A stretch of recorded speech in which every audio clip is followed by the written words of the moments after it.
जय हिंद दोस्तों, स्वागत है आपका हमारे YouTube channel Allen geography UGC NET JRF में। फ्रेंड्स, जैसा कि आप जानते हैं हम लोग पढ़ रहे हैं क्लाइमेटोलॉजी, और क्लाइमेटोलॉजी में लास्ट क्लास में हमने डिस्कस किया था एल नीनो के बारे में, ला नीना के बारे में, वाकर सर्कुलेशन के बारे में, साथ ही साथ सदर्न इंसुलेशन और एल नीनो मोडोकी के बारे में हमने अच्छे से डिस्कशन किया था। आज हम लोग उसी पर आगे बढ़ते हैं और बात करते हैं उसके आगे, और आज हम लोग पढ़ते हैं एटमॉस्फेरिक ह्यूमिडिटी के बारे में। ह्यूमिडिटी क्या होता है, इसके प्रकार क्या होते हैं, इसका मौसम पे क्या इम्पैक्ट पड़ता है, तो इन्हीं सब बातों को आज हम लोग अच्छे से डिस्कस करने वाले हैं। ठीक है, ये आपका एटमॉस्फेयर है, प्यारा सा एटमॉस्फेयर, जिसमें सारी क्या हो रही है, वेदर फिनोमेना घटित हो रही है, और इसका सारा का सारा इम्पैक्ट कहाँ पड़ रहा है, इस बायोस्फीयर पे पड़ रहा है, जैवमंडल पे पड़ रहा है, जिसमें हम लोग क्या करते हैं, निवास करते हैं, हम लोग अपने आवश्यकताओं की पूर्ति करते हैं। ठीक है, अब आइए हम लोग चर्चा करते हैं ह्यूमिडिटी के बारे में कि ये ह्यूमिडिटी क्या होती है। और ह्यूमिडिटी को हिंदी में बोलते हैं आर्द्रता। ठीक है, क्या बोलते हैं, आर्द्रता। तो आर्द्रता नॉर्मल भाषा में, लेमन लैंग्वेज में क्या होता है कि जो आपकी वायु है, ठीक है, तो इस वायु में विद्यमान जो आपके क्या है, वाटर वेपर, क्या है, जलवाष्प की मात्रा है, जल की जो मात्रा है, ठीक है, यानी इस वायु में, ठीक है, इस वायु में जो वेपर की मात्रा है, वाष्प की मात्रा है, उसी को क्या बोलते हैं, ह्यूमिडिटी बोलते हैं। क्या बोलते हैं, ह्यूमिडिटी बोलते हैं, आर्द्रता बोलते हैं, या जो भी इसमें मात्रा है उसको हम कभी कभी जलवाष्प के नाम से भी जानते हैं। दोनों एक ही है, बहुत ज्यादा डिफरेंस दोनों में नहीं, चाहे आप जलवाष्प बोलिए चाहे आप आर्द्रता बोलिए। हमारे एटमॉस्फेयर में वायु में जो विद्यमान नमी है, जो आपका जो है वाटर है, वाष्प है, वेपर है, उसी को क्या बोला जाता है, ह्यूमिडिटी बोला जाता है, आर्द्रता बोला जाता है। ठीक है, अब ये कम या ज्यादा हो सकता है, ये स्थान और समय के साथ परिवर्तन होता है। जैसे जब ग्रीष्म ऋतु आएगा, वर्षा ऋतु आएगा, तो वर्षा ऋतु में नमी में आप देखते हैं कि आपको कैसा महसूस होगा कि हवा बहुत ही क्या है, ज्यादा आर्द्र है, हवा में मॉइस्चर ज्यादा होता है, क्योंकि उसमें मानसून का समय होता है, बारिश होती रहती है। आप जब मार्च अप्रैल में देखेंगे तो आप यहाँ पर क्या होता है कि हवाएं बहुत ही शुष्क रहती है, क्योंकि इसमें वाटर जो है वेपर नहीं होता है, जलवाष्प नहीं होता है, ह्यूमिडिटी नहीं होती है। एक स्थान से दूसरे स्थान पे भी ह्यूमिडिटी में परिवर्तन होता है। एक आप इक्वेटर रीजन में रहेंगे, आप पोल रीजन में जाएंगे, तो इक्वेटर पे जैसे जैसे पोल की तरफ जाएंगे तो आपकी ह्यूमिडिटी कम होती जाएगी। अगर आप स्थलीय भागों पर है तो ह्यूमिडिटी कम रहेगी इन कंपेरिजन टू आपके अगर किसी वाटर बॉडी पे है, किसी भी जलीय भाग पे है। तो ह्यूमिडिटी जनरली क्या है कि वायु में विद्यमान नमी की मात्रा आपके जो है, या जो वायु में विद्यमान वाष्प की मात्रा हो, तो ह्यूमिडिटी कहते हैं। हमारे एटमॉस्फेयर में ह्यूमिडिटी का बहुत रोल है। ह्यूमिडिटी के कारण ही वर्षा होती है, ह्यूमिडिटी के कारण ही जो है ये एक प्रकार से ग्रीन हाउस गैसों का भी कार्य करता है। आप लोगों ने देखा था जो है इंसुलेशन वाले चैप्टर में कि एटमॉस्फेयर वाले चैप्टर में, तो ये बहुत ही हमारे जो है क्या कहते हैं कि हमारे जो है लिए बहुत ही रोल प्ले करता है। जो आपके एटमॉस्फेयर में इसकी जो मात्रा है, क्वांटिटी है, वो 0 से 5% तक होती है, मतलब ना के बराबर भी हो सकती है, और 5% अधिकतम आपके जो है एटमॉस्फेयर में इसकी मात्रा हो सकती है। इसकी जो मैक्सिमम मात्रा है वो धरातल से 5 से 10 किलोमीटर पे ही पाई जाती है। आप लगभग 90% जो एटमॉस्फेयर पर जो 90% ह्यूमिडिटी है वो इसी के बीच में पाई जाती है। जैसे जैसे आप ऊपर जाएंगे ह्यूमिडिटी की मात्रा कम होती जाएगी। तो ये जनरल इंट्रोडक्शन था आपका ह्यूमिडिटी के बारे में। ठीक है, अब अगला पॉइंट हम डिस्कस करते हैं कि आपका क्या है, ये ह्यूमिडिटी कैपेसिटी क्या होती है, आर्द्रता सामर्थ्य क्या होता है। ठीक है, आर्द्रता सामर्थ्य से आप परिचित हैं। जो सामर्थ्य का मतलब क्या हुआ कि सामर्थ्य का मतलब हुआ कि आपकी क्षमता कितनी है, आपकी कैपेसिटी कितनी है, उसी को बोलते हैं आर्द्रता सामर्थ्य। यानी कोई वायु है तो इस वायु में जल यानी जो जलवाष्प है या नमी है उसको धारण करने की क्षमता कितनी है, उसी को बोलते हैं इस वायु का ह्यूमिडिटी कैपेसिटी, आर्द्रता।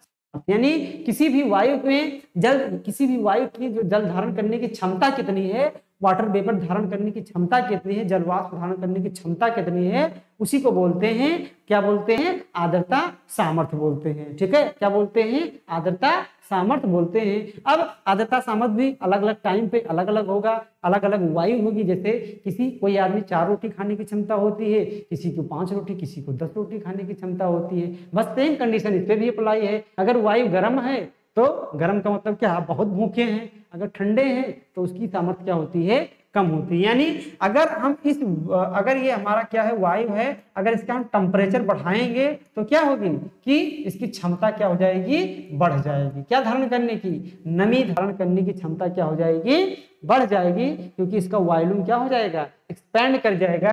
जो इसके मोलिक्यूल जितने पास थे अब वो इतने पास हो जाएंगे, तो इतना गैप मिल जाएगा, इसी में नमी आपकी क्या हो जाएगी, आके एडजस्ट हो जाएगी। क्या हो जाएगी, एडजस्ट हो जाएगी। ठीक है, तो जैसे जैसे टेम्परेचर बढ़ाते जाएंगे आपकी आर्द्रता सामर्थ्य क्या होती जाएगी, बढ़ती जाएगी। और जैसे जैसे टेम्परेचर डाउन करते जाओगे, यानी वायु ठंडी होती जाएगी, तो उसकी आर्द्रता सामर्थ्य घटती जाएगी, क्योंकि जितने भी अणु है वो, ये हवा क्या होगी, ये कंप्रेस होकर इतने में आ जाएगी, तो इसके अणु बहुत पास पास आ जाएंगे, तो इसमें क्या होगा, नमी बाहर कहाँ से ऐड हो पाएगी। ठीक है, नमी बाहर से ऐड नहीं हो पाएगी। यानी तापमान बढ़ाने पर आर्द्रता सामर्थ्य बढ़ेगा, तापमान घटाने पर आर्द्रता सामर्थ्य क्या हो जाएगा, घट जाएगा। आप देखिए कि मार्च अप्रैल में सूखी रहती है, ऐसे चेहरे पे से फट गया, चेहरा पूरा फट जाता है। क्यों, क्योंकि इतनी उसमें नमी की कमी रहती है वायु में, कि थोड़ा भी कहीं भी पाती है तो तुरंत उसको क्या करती है, वो खींच लेती है, वेपराइज कर लेती है, अपने अंदर समाहित कर लेती है, क्योंकि उसकी क्षमता बहुत ज्यादा रहती है। ठंडी में क्या होता है, ठीक है, मार्च अप्रैल की बात कर रहे हैं हम, जब उसमें शुष्कता ज्यादा होती है। ठीक है, ठंडी में जो वायु होती है उसकी भी कैपेसिटी होती है, लेकिन उस गर्मी की तुलना में क्या होता है, कम हो जाता है। क्या हो जाती है, क्षमता घट जाती है। ठीक है, और अगर कोई आर्द्र वायु है, पहले से उसमें नमी है, तो क्या होगा कि उसकी क्षमता तो ऑलरेडी बहुत ही क्या होती है, कम होती है। यानी आर्द्र वायु की क्षमता उतनी नहीं होगी जितनी की कितनी होगी, शुष्क वायु की क्षमता होगी। ठीक है, तो ये सारे पॉइंट आपको याद रखने हैं, स्टेटमेंट के फॉर्म में आपसे क्वेश्चन अच्छे से पूछा जाएगा। ठीक है, तो ये रहा आपका ह्यूमिडिटी कैपेसिटी। अब आइए हम लोग बात करते हैं ह्यूमिडिटी के टाइप्स की। ठीक है, ह्यूमिडिटी के प्रकार क्या हैं और अलग अलग प्रकार हम पढ़ते क्यों हैं, ये सारे बातों को आज हम अच्छे से जानने वाले हैं। यानी ह्यूमिडिटी के टाइप्स, आर्द्रता के प्रकार। आर्द्रता कई प्रकार की होती है। पहला है आपका एब्सोल्यूट ह्यूमिडिटी। क्या है, एब्सोल्यूट ह्यूमिडिटी, निरपेक्ष आर्द्रता। ठीक है, क्या है, निरपेक्ष आर्द्रता। तो निरपेक्ष आर्द्रता क्या होती है, इसको हम लोग जान लेते हैं। ठीक है, तो निरपेक्ष आर्द्रता क्या है, एक इकाई आयतन वाली वायु। ठीक है, यानी एक वायु क्या है, वायु लंबी चौड़ी चीज में तीनों होता है। तो एक घन वायु है आपके पास, तो एक घन वायु में कितने वाटर वेपर हैं, इसी को बोला जाता है निरपेक्ष आर्द्रता, एब्सोल्यूट ह्यूमिडिटी। ठीक है, इसको आप बोल सकते हैं कि फार्मूला के रूप में मास ऑफ वाटर वेपर, यानी इसमें कितना नमी है, और अपान वॉल्यूम ऑफ एयर, यानी वायु का आयतन, ये उसका क्या हो गया, फार्मूला हो गया। यानी एक इकाई आयतन की हवा, एक इकाई आयतन का मतलब 1 सेंटीमीटर क्यूब हो सकता है, एक जो है मीटर क्यूब हो सकता है। तो एक इकाई आयतन में क्या है, नमी की मात्रा कितनी है, वो क्या हो गया आपका एब्सोल्यूट ह्यूमिडिटी हो गया। एब्सोल्यूट ह्यूमिडिटी क्या है कि एक इकाई आयतन में क्या है, नमी की मात्रा। अब एब्सोल्यूट ह्यूमिडिटी को क्या माना जाता है, कांस्टेंट माना जाता है, कि ये क्या रहती है, स्थिर रहती है, बदलती नहीं है। क्या होता है, बदलती नहीं है। क्यों, क्योंकि ये एक इकाई आयतन है। ठीक है, तो इसमें जो है इसके, अब इसमें जो नमी की मात्रा है, ठीक है, वो क्या है कि एक इकाई आयतन की वायु है। ठीक है, इस वायु में जितना भी नमी है, इसी दोनों के अनुपात को क्या बोलते हैं, इसी दोनों के अनुपात को बोलते हैं। यानी एक इकाई वायु की अगर 1 यूनिट वायु है तो उसमें कितना क्या है, नमी है। अब इसको जनरली क्या माना जाता है कि ये कांस्टेंट रहती है, कभी बदलती नहीं है। लेकिन ऐसा नहीं है, जैसे अगर आप हवा क्या है, हवा ऊपर ले जाओगे तो ऊपर क्या होगा, ऊपर क्या होगा कि वॉल्यूम क्या हो जाएगा, बढ़ जाएगा। तो जब डिनोमिनेटर बढ़ जाएगा, इसका मान बढ़ा दोगे, ये मान लीजिए 10 है, या अब क्या है, पहले 5 है, अब ये बढ़कर ऊपर गया तो 20 हो गया, तो क्या एब्सोल्यूट ह्यूमिडिटी स्थिर रहेगी, नहीं रहेगी। या अगर इसका तापमान बढ़ा दिया जाए, घटा दिया जाए, तो वॉल्यूम कम या ज्यादा हो जाएगा कि नहीं होगा, तो एक इकाई आयतन में नमी की मात्रा में प्रभाव पड़ेगा कि नहीं पड़ेगा। लेकिन इसको जनरली क्या माना जाता है कि एब्सोल्यूट ह्यूमिडिटी क्या होती है, फिक्स रहती है। आपको एग्जाम में पूछा जाता है कि कौन सी ह्यूमिडिटी फिक्स रहती है, किसका जो है क्या होता है, मान परिवर्तित नहीं होता, तो कौन बताना है, एब्सोल्यूट ह्यूमिडिटी बताना है कि हाँ ये क्या होती है, फिक्स होती है। ये आपको जानना है। वैसे नॉर्मल वे में चेंज होता है, लेकिन इसको विद्वानों ने क्या माना है कि ये फिक्स होती है, क्योंकि हम क्या बात कर रहे हैं, एक इकाई आयतन में नमी की मात्रा की बात कर रहे हैं, इसलिए क्या होती है, फिक्स मानी जाती है। इसका फार्मूला आप याद रखिए कि वायु का आयतन और इसमें क्या है, इसके ऊपर मास ऑफ वाटर वेपर, यानी इसमें विद्यमान नमी की मात्रा कितनी है। ये हो गया आपका ह्यूमिडिटी। अब इसका कार्य क्या है, एब्सोल्यूट ह्यूमिडिटी।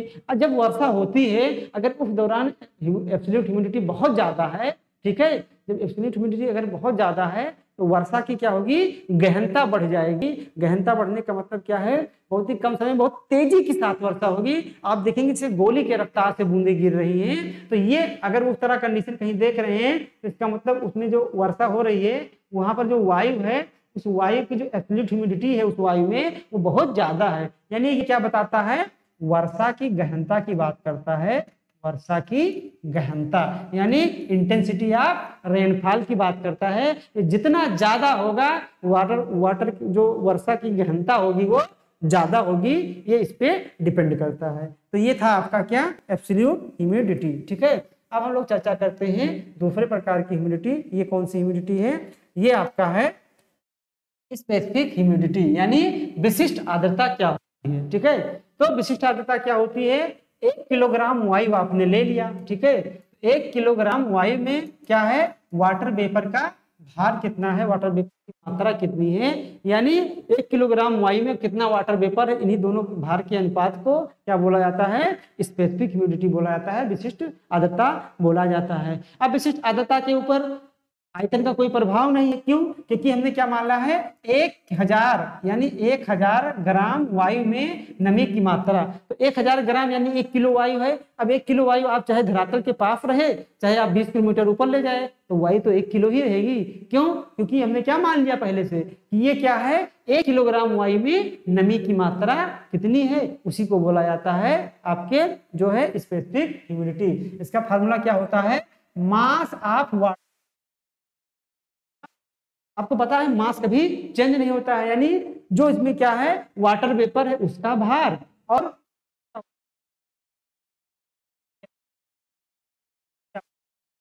विशिष्ट आर्द्रता बोला जाता है। इसलिए विशिष्ट आर्द्रता पर तापमान का भी कोई प्रभाव नहीं पड़ता, क्योंकि तापमान के कारण क्या होगा, वायु का क्षमता घटेगी या बढ़ेगी, तो उससे हमें मतलब नहीं है। क्यों, क्योंकि हमने ऑलरेडी क्या मान रखा है, 1 किलोग्राम, ठीक है, और उसमें मान रखा है कितनी नमी है, यानी क्या है उसमें मास मान रखा है, मास भी परिवर्तन नहीं होता है, इसलिए ये भी क्या होगा, इसको कहीं ले जाइए ये चेंज नहीं होगा। ठीक है, एक सैद्धांतिक रूप में, क्योंकि ये क्या होता है, 1 किलोग्राम वायु में नमी की मात्रा को माना जाता है। अब इससे क्या डिसाइड होता है, दूसरी बात, इसको भूगोलवेत्ता की छड़ी भी कहते हैं, जियोग्राफर्स यार्ड स्टिक भी बोला जाता है, क्योंकि इससे क्या पता चलता है, इससे पता चलता है कि वर्षा कितनी होगी। क्या पता चलेगा, वर्षा की मात्रा को पता चलता है। ठीक है, क्वांटिटी ऑफ रेनफॉल, यानी इस पे 1000 आपकी वायु है, अब इसमें जितना मात्रा क्या होगा, नमी की होगी, उतनी ज्यादा वर्षा होगी बहुत जो है क्या होगा, 100 सेंटीमीटर, 200 सेंटीमीटर, 400 सेंटीमीटर, ये वर्षा की क्या बताता है, मात्रा को बताता है। जितना मात्रा में आपकी स्पेसिफिक ह्यूमिडिटी रहेगी उतना ही ज्यादा आपको क्या होगा, वर्षा ढेर सारा होगा। यानी कहीं पर अगर वर्षा 400 जो है, अगर वर्षा क्या हो रही है, कहीं पर ज्यादा हो रही है, ठीक है, तो अगर वर्षा ज्यादा हो रही है,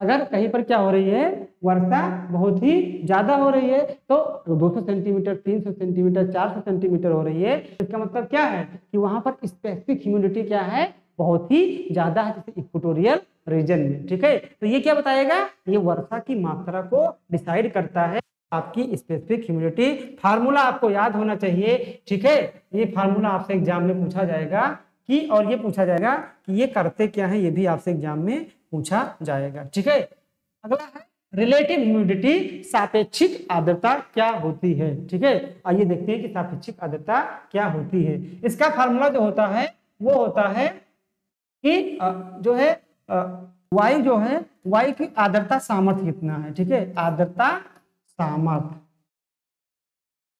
ठीक है, और उसमें जो है वाटर वेपर कितना है, यानी वाटर वेपर, यानी कोई वायु है, ठीक है, वो कोई भी वायु हो सकती है, 1 किलोग्राम, यहाँ पर ना किलोग्राम से मतलब है, ना तो किसी से मतलब है एक निश्चित आयतन वाली वायु हो, चाहे 1 सेंटीमीटर घन क्यूब हो, चाहे 10 सेंटीमीटर घन क्यूब हो, यानी एक निश्चित आयतन वाली वायु, ठीक है, वायु में क्या है, नमी की मात्रा कितनी है और उस वायु को सैचुरेट होने के लिए आवश्यक नमी की मात्रा कितनी है, तो उसी दोनों के अनुपात को क्या बोलते हैं, जो है आर्द्रता, वो रिलेटिव ह्यूमिडिटी बोलते हैं। साथ ही साथ इसमें 100 से क्या होता है, मल्टीप्लाई होता है, यानी किसमें डिपेंड होता है, ये प्रतिशत के रूप में व्यक्त किया जाता है। और जो आपकी निरपेक्ष आर्द्रता थी, ठीक है, वो सेंटीमीटर क्यूब जो है ग्राम सेंटीमीटर प्रति क्यूब के रूप में व्यक्त किया जाता है। ये भी आपको ध्यान रखना है कि जो आपका निरपेक्ष आर्द्रता है उसका मात्रक क्या है, क्योंकि निरपेक्ष आर्द्रता हमने क्या बताया था कि नीचे क्या होता है आपका जो निरपेक्ष आर्द्रता होता है, ठीक है, जो एब्सोल्यूट ह्यूमिडिटी होता है, ये एक निश्चित आयतन वाली हवा थी और उसमें क्या था, नमी की मात्रा, ठीक है, इसी दोनों का क्या होता है, अनुपात होता है। तो यानी जो है ग्राम प्रति सेंटीमीटर क्यूब, यानी 1 सेंटीमीटर हवा हो गई और उसमें कितना नमी है, तो इसका मात्रक हो गया निरपेक्ष आर्द्रता का। और उसके बाद स्पेसिफिक ह्यूमिडिटी की मात्रक क्या हो गया, मात्रक हो गया, क्योंकि वो 1 किलोग्राम वायु में बात करता है, 1 किलोग्राम या 1000 ग्राम में बात करता है, ठीक है, तो इसका मात्रक हो जाता है, इसका मात्रक हो जाएगा, ठीक है, ग्राम हो जाएगा, क्या हो जाएगा, ग्राम प्रति क्यूब हो जाएगा। और साथ ही साथ जो रिलेटिव ह्यूमिडिटी है इसका मात्रक क्या हो जाएगा, परसेंटेज हो जाएगा, प्रतिशत हो जाएगा, ठीक है। तो यहाँ पर क्या हुआ कि जो सापेक्षिक आर्द्रता है वो उसका फॉर्मूला क्या है, कि वायु है, ठीक है। अब उस वायु की आर्द्रता सामर्थ्य कितनी है और इस जो इसकी सामर्थ्य कितनी है, साथ ही साथ कि इसमें नमी की मात्रा कितनी है, यानी जैसे हवा है, हवा की सामर्थ्य मैंने मान लिया कि है भाई 100, ठीक है, क्या है, 100 सामर्थ्य है इसका, 100% इसका सामर्थ्य है, ठीक है। तो 100% सामर्थ्य है, यानी ये 100 ग्राम अपने अंदर क्या ले सकती है, ह्यूमिडिटी को ले सकती है, लेकिन इसकी क्षमता तो 100 है, क्योंकि इसकी फॉर्मूला क्या होता है, इसका सामर्थ्य यानी इसकी क्षमता, लेकिन इसमें अभी है कितना, है अभी 50, ठीक है, तो इसका सामर्थ्य कितना है, इसको आप 100 से निकाल लीजिए, 100 कट गया, 50 बचा, तो इस हवा का सामर्थ्य कितना है, 50% है, ठीक है। फॉर्मूला से सीधा सीधा क्या हो गया कि एक निश्चित आयतन वाली हवा में नमी की मात्रा, ठीक है, यानी आर्द्रता की मात्रा और उस हवा की क्या है, क्षमता कितनी है, इसी दोनों के अनुपात को क्या बोला जाता है, आर्द्रता, सॉरी रिलेटिव ह्यूमिडिटी, ठीक है। एक शब्द हमने यहाँ पर यूज किया, क्या यूज किया है कि संतृप्त वायु। संतृप्त वायु किसे कहते हैं, वह वायु जितनी उसकी क्षमता होती है, अगर उसमें उतना ही वाटर वेपर मिला दिया जाता है तो वायु क्या हो जाती है, संतृप्त हो जाती है, यानी जितनी भूख आपकी उतनी क्या हो गई, शांत हो गई, तो आप क्या हो गए, तृप्त हो गए। तो वायु की जितनी क्षमता है, ठीक है, अगर उतना उसको नमी मिल जाए तो वो क्या होगी, सैचुरेटेड वायु है। इसीलिए इसको इसलिए बोला जाता है कि कोई वायु है तो वायु में नमी की मात्रा अभी कितनी है और उसको जो है सैचुरेट कराने के लिए और कितने की जरूरत है, ठीक है। जैसे मैंने मान लिया कि ये फार्मूला बताया था आर्द्रता सामर्थ्य और उसमें कितनी नमी, मान लीजिए आपकी क्षमता 100 है, ठीक है, आपकी क्षमता 100 है और आप में जो आपके पास वाटर है, वाटर की हवा है, हवा की क्षमता 100 है, ठीक है, और इसमें अभी इस हवा में नमी कितना है, ये भी 100 है, तो इसकी तो यहाँ पर रिलेटिव ह्यूमिडिटी कितना हुआ, 100% हुआ, क्योंकि जो जितनी आपकी क्षमता थी उतना आपने ऑलरेडी पा लिया है। लेकिन अगर आपकी क्षमता 100 है, आपने 20 है, ठीक है, यानी वायु है, वायु की क्षमता 100 है, लेकिन अभी प्रेजेंट टाइम में उसमें 20 ग्राम ही क्या है, जो है आपके नमी है, तो इसकी क्षमता कितनी हुई, 100 कट गया, इसकी जो है रिलेटिव ह्यूमिडिटी कितनी है, 20 है, यानी अभी सैचुरेट नहीं है। सैचुरेट होने के लिए इसमें अतिरिक्त कितना मिलाया जाए, 80 मिलाया जाएगा, क्योंकि सैचुरेट होने के लिए इसको कितने की जरूरत पड़ेगी, 100 की जरूरत पड़ेगी। कितने की जरूरत पड़ेगी, 100 की जरूरत पड़ेगी। तो अब आप देख लिया कि रिलेटिव ह्यूमिडिटी क्या होता है कि एक निश्चित जो है तापमान कितना है और जो है उसकी क्या है, कितनी ज्यादा है, उसी को बोला जाता है रिलेटिव ह्यूमिडिटी। अब ये रिलेटिव ह्यूमिडिटी जब 100% होता है तब क्या होगी, तभी वर्षा होगी, इसके पहले वर्षा नहीं हो सकती है। यानी रिलेटिव ह्यूमिडिटी क्या बताता है, ये केवल बताता है कि वर्षा होगी कि नहीं होगी। क्यों, क्योंकि हवा में जब हवा क्या हो जाएगी, संतृप्त हो जाएगी, जितनी उसकी क्षमता है उसमें नमी उतना, तो क्या हो जाएगी, वो संतृप्त हो जाएगी, और जब संतृप्त हो जाएगी तो वर्षा होना स्टार्ट हो जाएगा। जैसे आपने खाना खाया, भूख लगी थी पहले, अब आप क्या हो गए, तृप्त हो गए, अब उससे ज्यादा खिलाएंगे आपको तो आप क्या करोगे, मुंह से निकलना स्टार्ट हो जाएगा, पलटी होगा। बस यही काम यहाँ भी हो रहा है। ये तृप्त हो जाएगा तो क्या हो जाएगा, वर्षा होना स्टार्ट हो जाएगी। अब हमने देखा क्या, इसका फार्मूला होता है आर्द्रता सामर्थ्य। क्या होगा कि जो प्रेजेंट वायु है उसकी क्षमता कितनी है और उसमें प्रेजेंट टाइम पे जलवाष्प कितना है इनटू 100। ठीक है। अब ये बताइए कि तापमान बढ़ा दिया जाए, अगर इस वायु का तापमान बढ़ा दिया जाए तो तापमान बढ़ाने पर इसकी आर्द्रता सामर्थ्य बढ़ेगी कि घटेगी?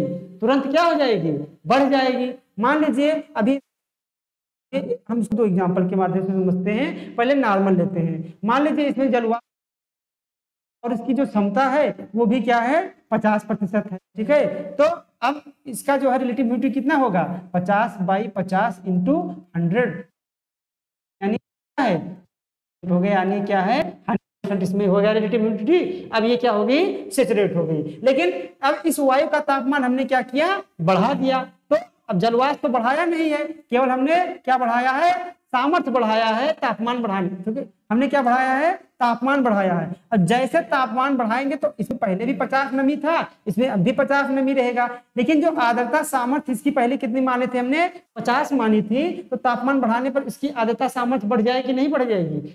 आपकी भूख और क्या हो जाएगी बढ़ जाएगी। पहले 50 था, अब मान लीजिए ये 100 हो गया। ठीक है 100 हो गया। तो अब इसकी कितनी रिलेटिव ह्यूमिडिटी हो गई 50/100 इंटू 100 कैंसिल बचा कितना 50। यानी पहले इसकी रिलेटिव ह्यूमिडिटी 100 थी, अब रिलेटिव ह्यूमिडिटी कितनी परसेंट है 50% है। यानी अगर तापमान बढ़ा दिया जाए तो हवा की रिलेटिव घटेगी कि बढ़ेगी? उत्तर क्या है, उत्तर साफ है, उत्तर क्या है घट जाएगी। यानी तापमान एंड रिलेटिव ह्यूमिडिटी में क्या होता है विलोम संबंध होता है। कैसे होता है आपने इसको अच्छे से दो उदाहरणों के साथ देख लिया। यानी हवा को अगर आप सैचुरेट कराना चाहते हैं तो तापमान बढ़ाना नहीं पड़ेगा बल्कि घटाएंगे, आर्द्रता सामर्थ्य कम होगी, ऑटोमेटिक रिलेटिव ह्यूमिडिटी बढ़ जाएगी। यानी रिलेटिव ह्यूमिडिटी को घटाने बढ़ाने के लिए पहला काम क्या हो गया तापमान बढ़ाओगे रिलेटिव ह्यूमिडिटी कम हो जाएगी, अगर तापमान घटाओगे तो रिलेटिव ह्यूमिडिटी बढ़ जाएगी। एक तो ये हो गया। ठीक है। दूसरा क्या हो सकता है कि मान लीजिए ऊपर आपका क्या है 50 है, नीचे आपका क्षमता 100 है, तो इसकी क्या हो गया 100 हो गया। यानी जो है आपका जो रिलेटिव ह्यूमिडिटी क्या है आपका रिलेटिव ह्यूमिडिटी मान लीजिए यहाँ भी 50 है। इसको इस रूप में समझिए कि नॉर्मल केस में आपकी जो जलवाष्प है कोई वायु है उसमें 50 जलवाष्प है लेकिन उसकी क्षमता 100 है, 100 तक जाने की है। ठीक है। तो रिलेटिव ह्यूमिडिटी 50 तक जाने की है, यानी 50 और 50 की क्या है रिलेटिव ह्यूमिडिटी, इसमें क्या है वाष्प भी है। तो अब क्या हो गया 50-50 कैंसिल, यानी रिलेटिव ह्यूमिडिटी क्या हो गया 100% हो गया। लेकिन अब हम क्षमता को ऐसे ही रहने देते हैं, क्षमता में हमने कोई परिवर्तन नहीं किया। ठीक है। सॉरी तापमान में हमने परिवर्तन नहीं किया। पहले हमने तापमान के आधार पर देखने का प्रयास किया था कि तापमान बढ़ाते हैं तो क्या प्रभाव पड़े। अब हम क्षमता को उठाते हैं। ठीक है। क्या करते हैं क्षमता को घटाते या डायरेक्ट क्या है बढ़ाते हैं। ठीक है। तो एक हमने देखा कि तापमान बढ़ाने पर क्या हुआ कि क्षमता इसकी बढ़ गई तो रिलेटिव ह्यूमिडिटी घट गई, और तापमान घटाने पर क्या हुआ ठीक है तापमान को जो हमने भी गई, ठीक है क्षमता घट गई तो रिलेटिव ह्यूमिडिटी ऑटोमेटिक क्या हो जाएगी बढ़ जाएगी। यानी रिलेटिव ह्यूमिडिटी का संबंध हमने तापमान से दिखाया। ठीक है। अब हम क्या करते हैं कि इस हवा के जो क्षमता थी उसमें कोई परिवर्तन नहीं किया। हमने क्या किया कोई परिवर्तन नहीं किया, बस क्या किया कि जो इसमें ह्यूमिडिटी था ठीक है यानी जो आपके पास जो वायु थी उसमें जो ह्यूमिडिटी था वो 50 के पहले 50 था, हम उसको बढ़ा के क्या कर दिए 100 कर दिए। यानी हमने एक्स्ट्रा क्या ऐड कर दिया वाटर वेपर ऐड कर दिया। तो अब देखते हैं कि रिलेटिव ह्यूमिडिटी कितना होगा। तो 50 दूना 100, 100 दूना 200, यानी ये क्या है रिलेटिव ह्यूमिडिटी हमने क्या किया बढ़ा दिया। यानी अगर आप क्षमता को कांस्टेंट रखते और इसमें एक्स्ट्रा क्या जोड़ देते हैं वाटर वेपर जोड़ देते हैं तब भी रिलेटिव ह्यूमिडिटी आपकी क्या हो जाएगी बढ़ जाएगी। यही संबंध से आपसे यहाँ पर क्वेश्चन पूछा जाएगा कि तापमान बढ़ाने पर क्या होगा क्षमता घटाने पर क्या होगा। आप अच्छे से अगर इसको समझ गए होंगे तभी ये क्वेश्चन आप एग्जाम में कर पाएंगे। फार्मूला क्या होगा, फार्मूला होगा कि वाष्प है वायु में बट उसकी आर्द्रता सामर्थ्य या उसकी क्षमता, या इसको ऐसे भी कर सकते हैं कि उस वाटर कितना है अभी उसको संतृप्त होने के लिए और जलवाष्प की कितनी आवश्यकता है, यही भी कह सकते हैं आप। दोनों बात क्या हुआ सेम हुआ, कि उसकी क्षमता कितनी है या उसको संतुलित करने के लिए और कितना जरूरत है। यही होता है आपका क्या, आपका होता है रिलेटिव ह्यूमिडिटी। ठीक है, अब ये रिलेटिव ह्यूमिडिटी क्या करता है, रिलेटिव ह्यूमिडिटी के कारण क्या होगा, वर्षा होगा कि नहीं यही बताता है ये। अगर रिलेटिव ह्यूमिडिटी 100% है तो वर्षा होगी, अगर नहीं है तो वर्षा नहीं होगी। अब रिलेटिव ह्यूमिडिटी किससे नापते हैं, तो एक आता है आपका, क्या आता है, क्लाइमोग्राफ। ठीक है, क्या आता है, सापेक्षिक आर्द्रता मापने के लिए क्लाइमोग्राफ आता है, जिसमें एक तरफ क्या होगा कि तापमान जो होगा और एक तरफ क्या होगी, सापेक्षिक आर्द्रता होगी। ठीक है, तो ये रिलेटिव ह्यूमिडिटी, अगर रिलेटिव ह्यूमिडिटी 60% है तो ये क्या है, बहुत ही आरामदायक स्थिति है। 60 से कम हुआ तो बहुत नुकसानदायक होने लगता है और 60 से ज्यादा हुआ तो भी आपके लिए क्या है, नुकसानदायक सिद्ध होगा। ये क्या होता है कि एक एवरेज रहना चाहिए, 60 के आसपास मानों के लिए सही है।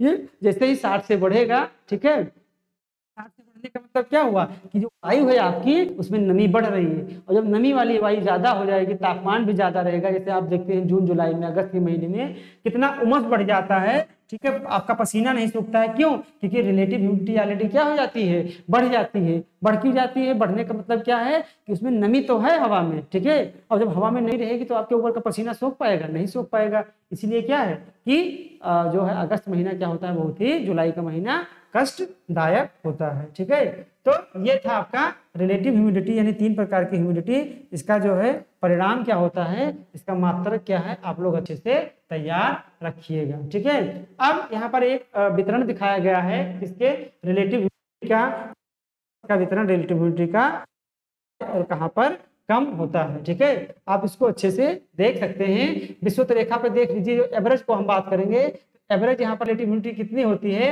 आप यहाँ पर देख सकते हैं 80 से ज्यादा होता है। क्या होता है, 80 से ज्यादा। और हमने बताया है कि 60 पे क्या होता है, ह्यूमन के लिए सही है। 60 से जैसे ज्यादा जाएंगे तो वो नुकसानदायक साबित हो सकता है, बहुत ही कष्टमय होगा। इसलिए इक्वेटोरियल रीजन में रहने वाले लोगों को क्या होता है, काफी कष्ट झेलना पड़ता है। अब जैसे जैसे इक्वेटर से दूर जाते हैं, 30 डिग्री के आसपास पहुंचते हैं, तो रिलेटिव ह्यूमिडिटी घट के कितनी हो जाती है, 70 के आसपास हो जाती है। कितनी हो जाती है, 70 के आसपास। और उसके बाद क्या होता है, बढ़ने लगता है।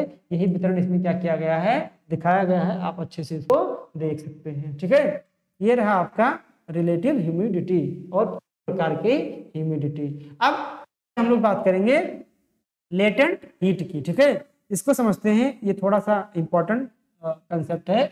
लेटेंट हीट, लेटेंट हीट मतलब क्या होता है, गुप्त ऊष्मा। क्या होता है, गुप्त ऊष्मा। ठीक है, जैसा कि नाम से ही स्पष्ट है, गुप्त का मतलब क्या हुआ, छिपी हुई ऊष्मा जो दिखाई नहीं देती है, वो समय क्या होगा, महसूस होगा। आप लोग अगर इसको महसूस करना चाहते हैं तो खाना बनाइए। खाना बनाते समय जैसे ही रोटी क्या हो कि आपकी रोटी तवे पे रखी, ये फूल गया, इसी के अंदर उंगली डाल दीजिए तो आपको जाएगा कि लेटेंट हीट क्या होता है। ठीक है, बस आपको पता चल जाएगा, आप इसको प्रैक्टिकली देख सकते हैं, महसूस कर सकते हैं। लेटेंट हीट क्या होता है, आइए देखते हैं। ठीक है, वैसे आपका लेटेंट हीट नहीं है। ठीक है, एक तरह से लेटेंट हीट, जो हीट की इंटेंसिटी यहाँ पर होती है वो लेटेंट हीट ही होता है।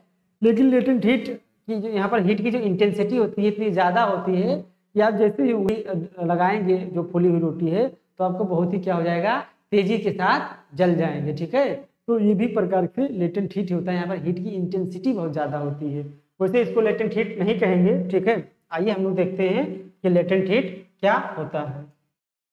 लेटेंट हीट जैसे कि शब्द से स्पष्ट है, छिपी हुई ऊष्मा, यानी किसी भी पदार्थ में छिपी हुई जो ऊष्मा होती है उसी को बोलते हैं लेटेंट हीट। या इसको साधारण रूप में इस रूप में समझिए कि कोई ऑब्जेक्ट है, कोई बॉडी है। ठीक है, इस बॉडी के अवस्था परिवर्तन के दौरान, ठीक है, ध्यान से सुनिएगा, इस बॉडी के अवस्था परिवर्तन के दौरान जो ऊष्मा, जो एनर्जी, ठीक है, रिलीज होती है या इस ऑब्जेक्ट के द्वारा जो एनर्जी सोख ली जाती है उसी को बोला जाता है लेटेंट हीट। हाँ, क्या बोला जाता है, लेटेंट हीट बोला जाता है।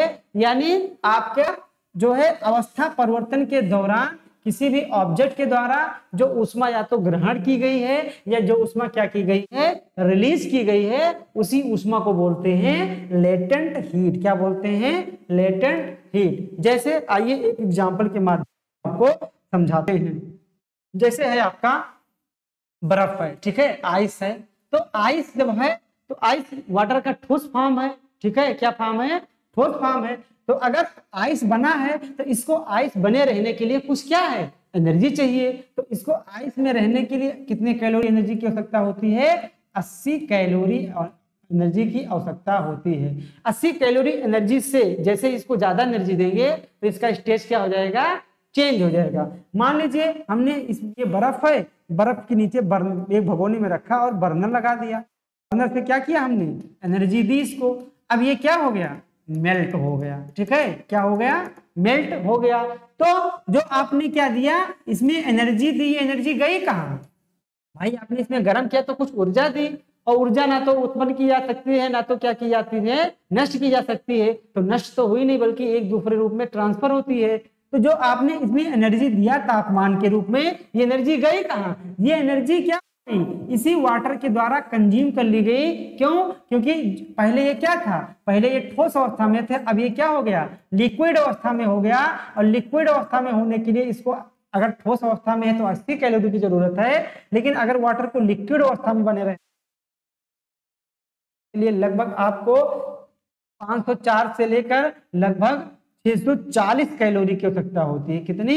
504 कैलोरी से लेकर 640 कैलोरी की आवश्यकता होती है। किस पे बने रहने के लिए? आपको लिक्विड अवस्था में बने रहने के लिए। तो अब इसको हमने मेल्ट किया तो 80 कैलोरी था, तो इसमें लगभग हमने कितना किया? तो ये 500 पहुंचा, तो हमने इसको कितना एनर्जी दिया? लगभग 400 कैलोरी एनर्जी इसको हमने क्या बर्न, ये इसे जो गर्म किया, गर्म से इसको हमने एनर्जी दी। तो अब ये क्या हो गया? अब ये लिक्विड अवस्था में आ गया। अब इसके पास 504 कैलोरी है, तो अवस्था क्या हो गया? अवस्था चेंज हो गया। अवस्था चेंज के दौरान जो एनर्जी सोख ली गई वही क्या है? लेटेंट हीट है। तो एनर्जी क्या किया? वाटर ने सोख लिया। सोखा है कि नहीं? इसके पास क्या है? इसके पास लेटेंट हीट है। ये क्या है? लेटेंट हीट है। तो हमने जो है परिभाषा में क्या बताया था कि अवस्था परिवर्तन के दौरान किसी भी ऑब्जेक्ट के द्वारा जो एनर्जी रिलीज की जाती है या जो एनर्जी सोख ली जाती है उसी को लेटेंट हीट कहते हैं। तो एक एग्जांपल ये हो गया सोख लेने वाला। एग्जांपल हम लोग देखते हैं। मान लीजिए वाटर किस फॉर्म में है? वाटर आपका है जो है गैस फॉर्म में। क्या है? गैसियस फॉर्म में वाटर है आपका, ठीक है।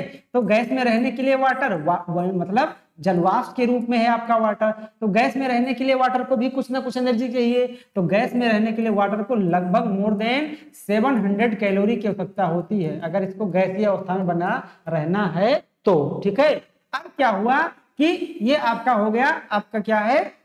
गैसीय अवस्था में वाटर है। अब वाटर क्या हो गया? कंडेंसेट हो गया। कंडेंसेट हम आगे देखेंगे। कंडेंसेट किस अवस्था को बोलते हैं? कंडेंसेशन यानी संघनन क्या होता है? संघनन में क्या होता है? तो जल है, जल गैसीय अवस्था से किसमें चेंज हो जाता है? जल गैसीय अवस्था से आपका द्रव अवस्था में या ठोस अवस्था में, ठीक है। क्या हो गया? द्रव अवस्था में या ठोस अवस्था में चेंज होता है, उसी को बोला जाता है कंडेंसेशन, ठीक है। क्या बोला जाता है? कंडेंसेशन बोला जाता है। जलवाष्प था, ये गैस से सीधे किसमें चेंज हो गया? ठोस में चेंज हो गया। किसमें चेंज हो गया? ठोस में चेंज हो गया। या मान लेते हैं ये गैस से किसमें चेंज हो गया? द्रव में चेंज हो गया, ठीक है। दोनों कंडीशन ले लेते हैं। अब गैस से जैसे जल किसमें चेंज हुआ? ठोस में चेंज हुआ। तो ठोस में बने रहने के लिए जल को कितनी कैलोरी की आवश्यकता है? केवल 80 कैलोरी चाहिए। आपने देखा था लास्ट वाले पॉइंट में, ठीक है। लेकिन इसके पास कितने कैलोरी है? लगभग 700 कैलोरी है। तो जैसे ही ये गैस से किसमें चेंज हुआ? 700 में से 80 को माइनस कीजिए। 700 में 80 माइनस करेंगे तो कितना आएगा आपका? लगभग 620 कैलोरी आएगा। तो ये 620 कैलोरी गया कहाँ? ये क्या होगा? जैसे में चेंज होगा तो जो अतिरिक्त एनर्जी थी वो क्या होगी, इसी वायुमंडल में रिलीज हो जाएगी।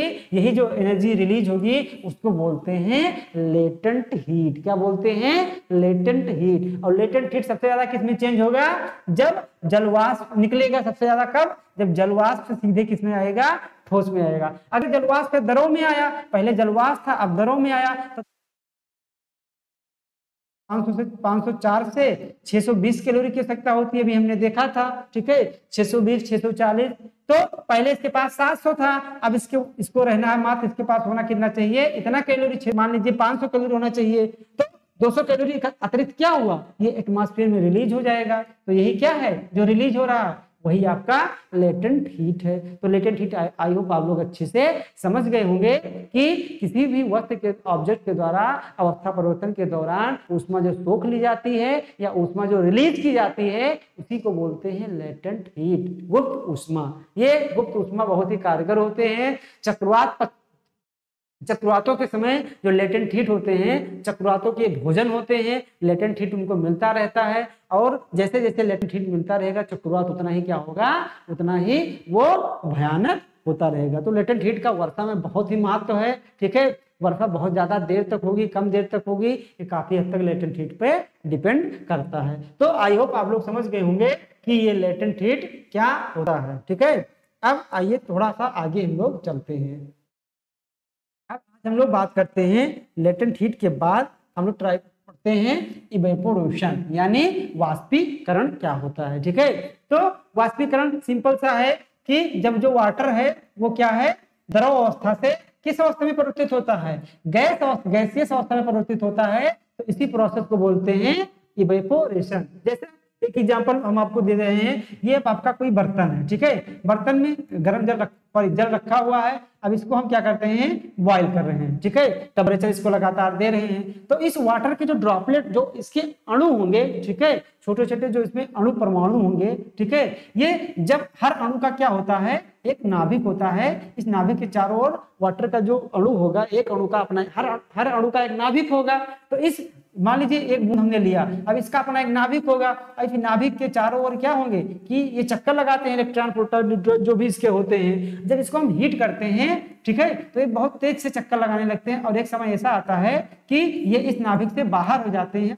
तो बाहर होते जाते हैं वो क्या होते रह रहे हैं, वो वेपराइज्ड फॉर्म में हो जाते हैं, वाष्पीय अवस्था में हो जाते हैं। इसी प्रोसेस को बोला जाता है, क्या बोला जाता है, आपका इवेपोरेशन बोला जाता है। तो इवेपोरेशन, इंसोलेशन आता है। इंसोलेशन के कारण क्या होता है कि जलीय भागों का तापमान ज्यादा हो जाता है। तापमान इतना ज्यादा हो जाता है कि ये इस अपना जो इनका खुद का नाभिक होता है जाते हैं, वापस जो है आसमान में चले जाते हैं। आसमान इन द सेंस की एटमॉस्फेयर में चले जाते हैं। किस फॉर्म में, जो आपका लिक्विड फॉर्म है, लिक्विड फॉर्म में किससे कन्वर्ट हो जाते हैं, ये गैसीय अवस्था में कन्वर्ट हो जाते हैं। तो लिक्विड अवस्था से जल का गैसीय अवस्था में परिवर्तन होना क्या होता है, इवेपोरेशन होता है, आपका वाष्पीकरण होता है। अब जितना तापमान दोगे आप, अब जितना तापमान वाष्पीकरण उतना ही ज्यादा होगा, ज्यादा अणु बाहर आएंगे। तो ये किस फॉर्म में है, वाष्प फॉर्म में है। तो जल का तरल रूप से द्रव रूप से वाष्प फॉर्म में आना, ये इसी प्रोसेस को क्या बोला जाता है, इवेपोरेशन बोला जाता है। जो है आपका क्या बोला जाता है, जो इसको वाष्पीकरण बोलते हैं। ठीक है, अब ये जो वाष्पीकरण है ये बहुत सारे कंडीशन करता है, कब वाष्पीकरण ज्यादा होगा, कब वाष्पीकरण कम होगा। इन सारे बातों को आइए हम अच्छे से देखते हैं।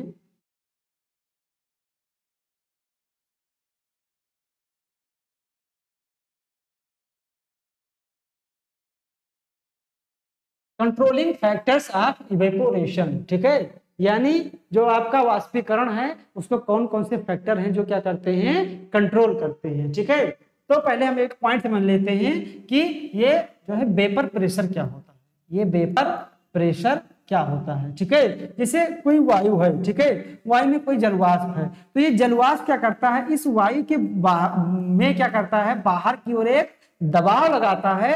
तो इसी वेपर के द्वारा जो दबाव डाला जाता है चारों तरफ, उसी को बोलते हैं वेपर प्रेशर। क्या बोलते हैं, वेपर प्रेशर बोलते हैं। ठीक है, अब जैसे तापमान बढ़ाओगे तो जो वेपर का वाइब्रेशन है वो ज्यादा बढ़ जाएगा, तो वो क्या करेंगे, आपका जो दबाव है वो ज्यादा करेंगे। तो पहला नियंत्रण करना है vapour pressure of water surface, यानी जल के सतह का क्या है, वेपर प्रेशर यानी वाष्प दाब। ये क्या है कि ये क्या करता है, ये आपके वाष्पीकरण को नियंत्रित करता है। ठीक है, कैसे नियंत्रित करता है, ये आपका क्या हो गया, कोई वाटर बॉडी हो गया, इस वाटर बॉडी में, ठीक है, जो जल के अणु हैं वाष्प रूप में, ये क्या करते हैं, ये प्रेशर डालते हैं इस जो है अपने जो भी आसपास की क्या है वायु है, इस वायु पे क्या करते हैं, जो है क्या, सॉरी, जो ये आपका वाटर बॉडी है, तो वाटर बॉडी में जो भी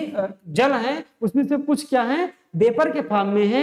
ठीक है, लेकिन इनको इंसोलेशन मिलता है तो ये क्या होते हैं, थोड़ा कुछ इनमें क्या होते हैं वेपर फॉर्म में आ जाते हैं। तो ये वेपर फॉर्म इस जो है जलीय सतह पे क्या करते हैं, बाहर की ओर दबाव डालते हैं, और जितना टेम्परेचर बढ़ेगा, ठीक है, क्योंकि इसका जो सरफेस का वो ज्यादा होगा इन कंपेरिजन। ठीक है, और दोनों में क्या होगा, तापमान का सॉरी प्रेशर का क्या होगा, डिफरेंस हो जाएगा, और ये दोनों डिफरेंस जितना ज्यादा होगा, यानी सरफेस का टेम्परेचर जितना ज्यादा होगा,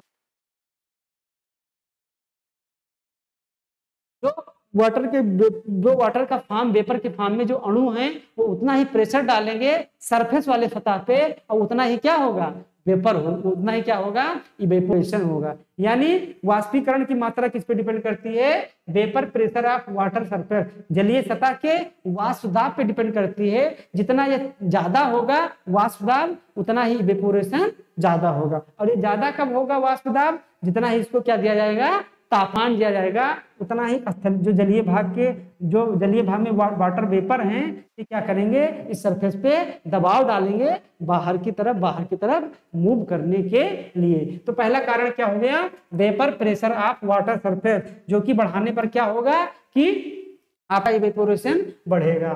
दूसरा क्या है, vapour pressure of the air, जो वायु है, वायु में वेपर प्रेशर ज्यादा है, उसका जो है इवेपोरेशन यानी वाष्पोत्सर्जन पे क्या है कि वाष्पीकरण पे क्या है, प्रभाव क्या होगा। वेपर प्रेशर आप जानते हैं कि वायु में जो भी वेपर है बाहर की ओर दबाव डाल रहे हैं, उसी को क्या बोला जाता है, वेपर प्रेशर बोला जाता है। मान लीजिए कोई वायु है, वायु में जो ड्रॉपलेट्स हैं, जो आपके वाटर वेपर है, वो इस वायु पे दबाव डाल रहे हैं, और ये वायु इस महासागर के ऊपर से गुजर रही है। अब क्या होगा कि जितना ये दबाव बढ़ाएं, ये दबाव इधर डाल नहीं, इधर, तो अगर वाटर बॉडी है तो वाटर बॉडी जब हवा टकराएगी तो भी क्या करेगी कि वेपराइज नहीं कर पाएगी, वाष्पीकरण नहीं कर पाएगी। क्यों नहीं कर पाएगी, अपने साथ नहीं ले जा पाएगी, क्योंकि ये प्रेशर क्या कर रहे हैं, जो इसमें वाटर है इस वायु में, वो लगातार चारों तरफ बाहर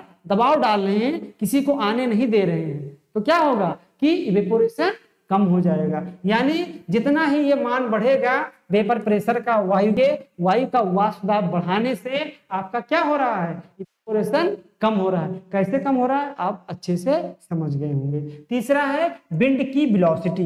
विंड की वेलोसिटी बढ़ाने पर क्या होगा कि विंड की वेलोसिटी बढ़ाने पर जो वेपर, जो आपका इवेपोरेशन है वो क्या हो जाएगा, ऑटोमेटिक बढ़ जाएगा। ठीक है, वो क्या होगा, ऑटोमेटिक बढ़ जाएगा। और सैलिनिटी बढ़ाने पर, अगर सैलिनिटी बढ़ाओगे तो इवेपोरेशन, अगर कहीं पर नमकीन जल है, सैलाइन वाटर है, तो ये भारी होता है, इसके जो अणु होते हैं वो बहुत, तो इसको बहुत ज्यादा तापमान देनी पड़ती है इसको दूर कराने के लिए।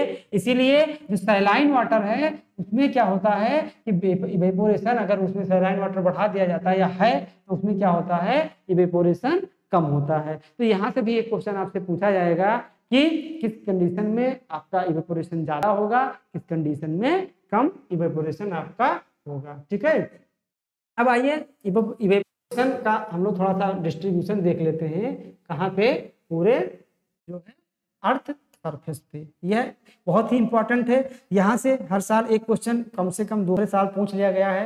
तो इसको हम लोग एक चार्ट के माध्यम से देखते हैं। आइए देखते हैं इसमें क्या पूछता है। एक तरफ आपको दिख रहा होगा, ठीक है, उत्तरी गोलार्ध है ये, और एक तरफ क्या है आपका, ये नीचे वाला दक्षिणी गोलार्ध है। ठीक है, तो एक तरफ दिया हुआ है औसत, अब एक तरफ दिया हुआ है आपका अक्षांश। ठीक है, थोड़ा सा इसको हम लोग छोटा करते हैं, आपकी पूरी स्लाइड आपको विजिबल नहीं हो रही होगी, इसको थोड़ा सा हम लोग कम कर। अब इसको आइए देखते हैं।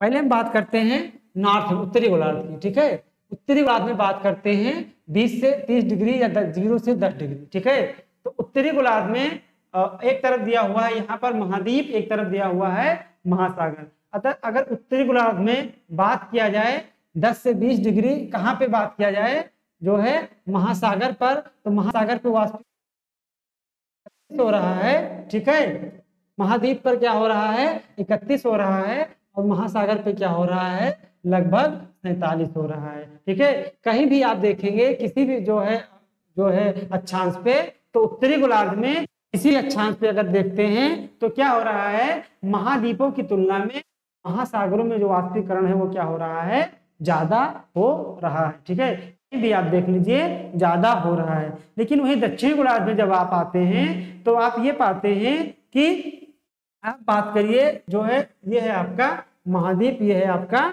महासागर। ठीक है, तो जब आप दक्षिणी गोलार्ध में आते हैं तो आप ये देखते हैं कि 0 से 10 डिग्री में दक्षिणी गोलार्ध में महाद्वीपों की महासागर है, महासागर की तुलना में महाद्वीप पे वाष्पीकरण क्या हो रहा है, ज्यादा हो रहा है। बस यही से आपसे क्वेश्चन यूजीसी पूछ लेगा कि बताइए किस गोलार्ध में कितने डिग्री से, जैसे आप जनरली क्या देख रहे हैं कि महाद्वीप ज्यादा हो रहा है, लेकिन दक्षिणी गोलार्ध में देखिए कि एक ऐसा अक्षांश है 0 से 10 डिग्री, 0 से 10 डिग्री पे महाद्वीपों पे जो हो आपका जो वाष्पीकरण हो रहा है ये महासागर की तुलना में ज्यादा है। तो यहीं पर आपका क्या हो जाएगा, ट्विस्टिंग पॉइंट। बाकी आप कहीं भी देख लीजिए, ये आपके क्या है, ये महाद्वीप है, ये महासागर है, कहीं पर भी देख लीजिए हर जगह कम है। पूरे वर्ल्ड में आप देखेंगे कि महासागरों पर किसी भी गोलार्ध में किसी भी अक्षांश पे जो है वाष्पीकरण ज्यादा होता है, लेकिन साउथ हेमिस्फीयर में 0 से 10 डिग्री पर एक ऐसी कंडीशन बनती है कि महासागरों की तुलना में महाद्वीपों पर वाष्पीकरण ज्यादा होता है। 100% ये क्वेश्चन आपका स्टेटमेंट फॉर्म में पूछा जा सकता है। एक ट्विस्ट पॉइंट ये हो। दूसरा ट्विस्ट पॉइंट यहाँ पर क्या है कि अगर एवरेज की बात किया जाए, औसत की बात किया जाए, तो औसत रूप में आप ये देखेंगे। ठीक है, ये औसत है आपका उत्तरी गोलार्ध और ये औसत है आपका दक्षिणी गोलार्ध का। ठीक है, तो उत्तरी गोलार्ध की तुलना में कि दक्षिणी गोलार्ध में जो आपका एवरेज है वो क्या है, वो ज्यादा है। ठीक है, यानी दक्षिणी गोलार्ध में जो आपका जो है एवरेज क्या है, किसी भी एवरेज पे देखेंगे ज्यादातर, तो उत्तरी गोलार्ध की तुलना में तो दक्षिणी गोलार्ध में वाष्पीकरण है वो क्या हो रहा है, ज्यादा हो रहा है। क्यों, क्योंकि दक्षिणी गोलार्ध में लगभग 81% भाग पे पानी ही पाया जाता है, मात्र 20% भाग पे स्थलीय भाग उपस्थित है। तो ये पॉइंट आपको क्या करना है, अच्छे से याद रखना है। ठीक है, आइए हम लोग थोड़ा सा आगे उसकी बात करते हैं, और हम लोग बात करते हैं इवेपोट्रांसपिरेशन की। ठीक है, इवेपोट्रांसपिरेशन क्या होता है, यानी वाष्पन वाष्पोत्सर्जन है, इसको हम लोग देखते हैं। अभी तक हमने देखा था वाष्पीकरण के बारे में, अब देखते हैं वाष्पोत्सर्जन के बारे में। तो पेड़ पौधे क्या करते हैं, पेड़ पौधे जनरली क्या होता है कि अपनी जड़ों के माध्यम से क्या करते हैं कि जो है जल को ग्रहण करते हैं, और कुछ एटमॉस्फेयर से ग्रहण करते हैं। लेकिन जब इनमें जल की मात्रा ज्यादा हो जाती है तो इनकी जो पत्तियां होती हैं, ये अपने पत्तियों के में जो स्टोमेटा होता है इनकी जो सिराएं होती है स्टोमेटा की, उसी स्टोमेटा के सहारे क्या करते हैं, जल का क्षय कर देते हैं, जल को नीचे गिरा देते हैं। ठीक है, जल को बाहर कर देते हैं। तो जो इनकी पत्तियों के द्वारा, इनके तनों के द्वारा जो जल बाहर आता है, इवेपोट्रांसपिरेशन, वाष्पोत्सर्जन। ठीक है, तो ये पॉइंट आप लोग अच्छे से याद रखिएगा। अब आइए हम लोग बात करते हैं कंडेंसेशन की। ठीक है, कि ये कंडेंसेशन क्या होता है, संघनन क्या होता है, आइए इसको हम लोग अच्छे से चर्चा करते हैं। संघनन क्या है, संघनन में कुछ नहीं है। संघनन का जो आपका जो जल है, जल का जो गैसीय स्टेज है, गैसीय अवस्था से किस अवस्था में चेंज होना, जो है द्रव अवस्था में या ठोस अवस्था में जो चेंज होता है उस प्रोसेस को क्या बोलते हैं, उस प्रोसेस को बोलते हैं कंडेंसेशन, संघनन। ठीक है, ये हो गया आपका संघनन। अब संघनन कब होगा? संघनन होने के लिए दो पॉइंट जरूरी है, एक है ड्यू पॉइंट, दूसरा है सैचुरेटेड एयर। ठीक है, तो मान लीजिए ये हवा है। ठीक है, अब हवा का में कुछ नमी है, कुछ तापमान है इसका, हवा थोड़ा सा ऊपर उठी। ठीक है, तो अब हवा में जब हवा जब ऊपर उठेगी तो इसका टेम्परेचर क्या होगा? इसका टेम्परेचर कम होगा। टेम्परेचर कम होगा तो रिलेटिव ह्यूमिडिटी क्या होगी? आप लोग कमेंट करके बताइए। तो रिलेटिव ह्यूमिडिटी क्या होगी?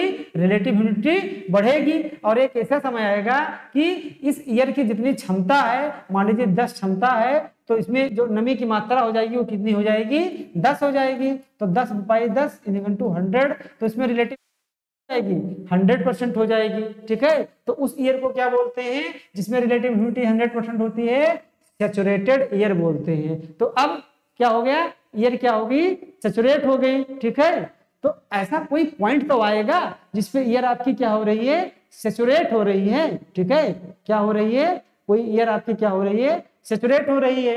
अब सैचुरेशन के बाद थोड़ा सा ईयर अगर ऊपर उठती है तो क्या होगा? ठीक है, सैचुरेशन के बाद क्या होगा कि जब उसमें 100% हो गया मॉइस्चर, तो अब क्या होगा? उसका कंडेंसेशन होगा। क्या होगा? संघनन होगा। क्यों? क्योंकि अब इसके ऊपर जैसे ही एयर बढ़ेगी, अब ज्यादा खाली है और ऊपर बढ़ेगी तो रिलेटिव ह्यूमिडिटी 100 से क्या हो जाएगी? बढ़ जाएगी, क्योंकि इसकी क्षमता ऑलरेडी क्या और कम हो जाएगी, क्योंकि ऊपर बढ़ने पर तापमान और कम हो जाएगा। इसीलिए मैंने जो है रिलेटिव ह्यूमिडिटी में क्षमता वाला कंसेप्ट अच्छे से समझाया है, उसको आपको अच्छे से समझना होगा। जैसे ही थोड़ा सा ये और ऊपर बढ़ेगी तो इसकी क्षमता क्या हो जाएगी?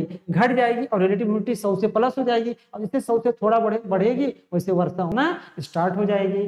तो जिस पॉइंट पर ये सैचुरेट हो रही है उस पॉइंट, उस कोई ना कोई तापमान होगा ना जिसपे ये क्या हो रही है? सैचुरेट हो रही है। उसी को क्या बोलते हैं? उसी को बोलते हैं ड्यू पॉइंट। ठीक है, क्या बोलते हैं? Due point. ठीक है, सैचुरेट कहिए या ऐसा बोल सकते हैं कि जब वायु सैचुरेट हो गई तो सैचुरेट होने के बाद क्या होगा?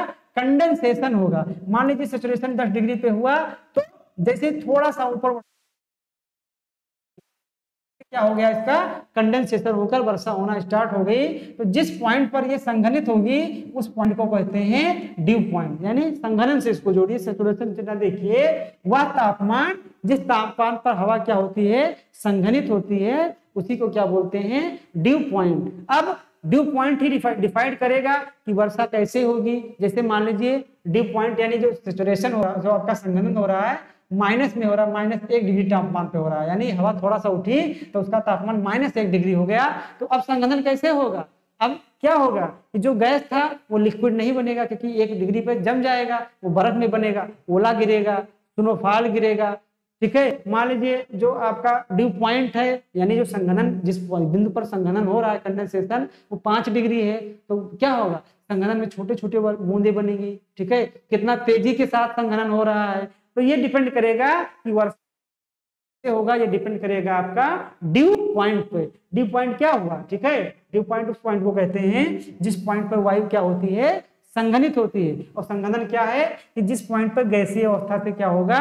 द्रव या ठोस अवस्था में परिवर्तित होती है। ठीक है, तो उसको बोलते हैं आपका कंडेंसेशन। आइए इसके आगे हम लोग थोड़ा सा बात करते हैं। हम चर्चा करते हैं डायाबेटिक प्रोसेस। ठीक है, ये डायाबेटिक प्रोसेस का है, इसको इंग्लिश में भी डायबिटिक बोलते हैं और हिंदी में भी इसको डायबिटिक बोला जाता है। ठीक है, तो डायबिटिक प्रोसेस क्या है कि कोई वायु है। ठीक है, ये क्या है? आपका वायु है। इस वायु के वॉल्यूम में कोई नहीं चेंज करेगा, कोई चेंज नहीं किया जाएगा। ठीक है, ना तो इसमें वॉल्यूम में चेंज किया जाएगा और ना तो इसमें जो है इसकी ह्यूमिडिटी में क्या होगा? चेंज किया जाएगा। यानी किसी भी वायु के आयतन और आर्द्रता यानी ह्यूमिडिटी में बिना किसी परिवर्तन के, ठीक है, बिना किसी परिवर्तन के इसका क्या है? तापमान को क्या कर दिया जाता है? परिवर्तित कर दिया जाता है, यानी कम कर दिया जाता है। इसी प्रोसेस को बोलते हैं डायबिटिक प्रोसेस। क्या बोला जाता है? Diabetic process. यानी डायबिटिक प्रोसेस में क्या होगा कि कोई वायु है तो वायु का जो है आयतन है उसमें कोई परिवर्तन नहीं किया गया है, ना तो उसकी ह्यूमिडिटी में कोई परिवर्तन किया गया है, और उसके बाद भी उसके तापमान में क्या हो जाता है, कमी आ जाती है, तो उसको डायाबेटिक प्रोसेस। अब आइए हम लोग देखते हैं कि ये काम कैसे हो सकता है कि उसके क्या कहे, आयतन में परिवर्तन कर रहे हैं, ना तो उसको कोई ऊष्मा दे रहे हैं, फिर भी वायु का तापमान घट जा रहा है।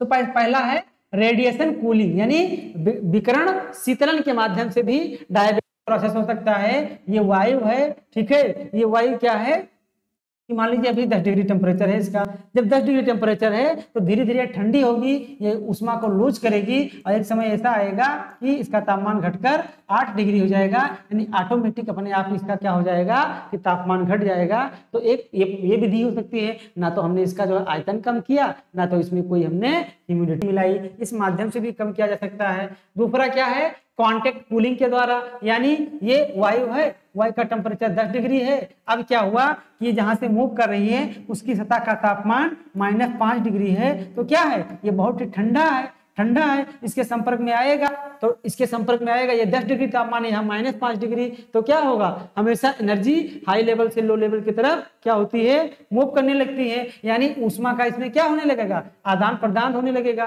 और ये तब तक चलता रहेगा जब तक दोनों का टेम्परेचर बराबर नहीं होगा। तो इसका टेम्परेचर घटकर लगभग कितना हो जाएगा, -5 है, तो माइनस में तो ये ऑलरेडी पहुंच ही जाएगा अंतोगत्वा, क्योंकि नीचे सरफेस क्या है, बहुत ही ठंडा है। तो हमने क्या किया, ना तो आयतन बदला, ना तो इसके जो है इसमें कोई वाटर वेपर मिलाया, तो ये दूसरा एक विधि हो गया ठंडा करने का। तीसरा है एडवेक्शनल कूलिंग, ठीक है, एडवेक्शनल का मतलब क्या हुआ, अभिवहनीय, ठीक है, क्या बोलते हैं, अभिवहनीय जो है कूलिंग। तो अभिवहनीय कूलिंग कैसे की जा सकती है, ये है आपका गर्म वायु, तापमान इसका 20 डिग्री है, हमने क्या हुआ, बाहर से कोई और वायु आकर इस वायु के पास मिल गई, ठीक है, और ये वायु क्या है, ठंडी है, तो फिर वही प्रोसेस होगा, तापमान का एक्सचेंज होगा, और एक समय ऐसा आएगा कि वायु क्या हो जाएगी, ठंडी हो जाएगी। तो इसका क्या है, इसका क्लाइमेट में अपना क्या है, एक महत्व है, जिसके द्वारा वायु का तापमान क्या होता है, ना तो वायु के आयतन में परिवर्तन हो रहा है, ना तो हम वायु में नमी मिला रहे हैं आसान, तब भी फिर भी क्या हो रहा है कि वायु का जो टेम्परेचर है वो घट रहा है। इसी प्रोसेस को बोलते हैं डायाबेटिक प्रोसेस, ठीक है। तो ये पूरा का पूरा था आपका डायाबेटिक प्रोसेस। अब डायबिटिक के बाद हम लोग देख लेते हैं, एक होता है एडियाबेटिक प्रोसेस। एडियाबेटिक क्या होता है, एडियाबेटिक प्रोसेस, जैसा ये शब्द जो है एडियाबेटिक का मतलब क्या हुआ कि कोई वायु है, ठीक है, अब ये वायु ना तो किसी को ऊष्मा दे रही है और ना तो किसी से ऊष्मा ले रही है, बिना ऊष्मा को दिए या बिना किसी से ऊष्मा लिए केवल वायु के ऊपर उठकर, ठीक है, फैलने और नीचे गिरकर क्या है, संकुचित होने से क्या हो रहा है, इसके तापमान में परिवर्तन हो रहा है, या तो घट रहा है या तो बढ़ रहा है, ठीक है, तो बढ़ रहा है या तो घट रहा है, उस प्रोसेस को बोलते हैं एडियाबेटिक प्रोसेस। यानी ना तो किसी से ऊष्मा ले रहा है ना तो किसी को ऊष्मा दे रहा है, उसके बावजूद भी केवल इसके ऊपर उठने और नीचे बैठने के कारण क्या हो रहा है कि ऊष्मा तापमान में इसके क्या हो रहा है, परिवर्तन हो रहा है, उसको बोलते हैं एडियाबेटिक प्रोसेस। अब एडियाबेटिक प्रोसेस आपका दो तरीके का होता है, एक ड्राई एडियाबेटिक होता है, एक होता है वेट एडियाबेटिक। वेट एडियाबेटिक को दूसरे नाम से जानते हैं रिटार्डेड एडियाबेटिक। ड्राई एडियाबेटिक का मतलब हुआ शुष्क एडियाबेटिक। शुष्क एडियाबेटिक हुआ कि अगर कोई वायु है, ठीक है, तो वायु नीचे है तो क्या है, वो कंप्रेस है, क्योंकि एटमॉस्फेरिक प्रेशर का पड़ रहा है, विभिन्न परतों का दबाव पड़ रहा है, हमने इसको अच्छे से जानते हैं, हमने देखा है।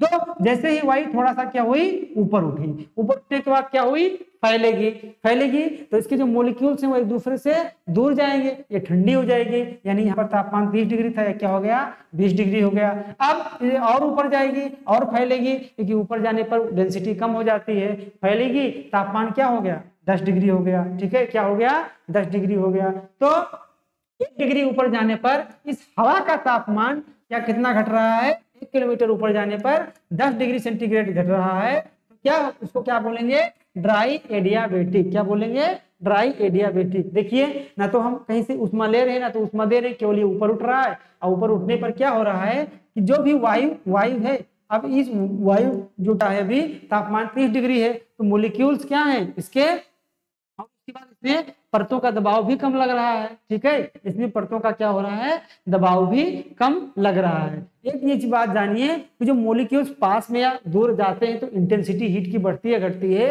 ये जो ऊपर वायु के केवल निचले भागों में लगता है रूल, जब इसमें ऊपर हम बात करते हैं, ठीक है, क्या हम बात करते हैं, ऊपर बात करते हैं, तो यहाँ पर भी लागू होता है। आप इसको अच्छे से देख सकते हैं। यहाँ पर क्या हुआ, मॉलिक्यूल्स बहुत ही दूर चले गए तो इंटेंसिटी क्या हुई, इंटेंसिटी आराम क्या हुई, घट गई हीट की, क्योंकि आप एक कोयला यहाँ जलाओ एक कोयला यहाँ जलाओ तो इसमें ऊष्मा मिलेगा।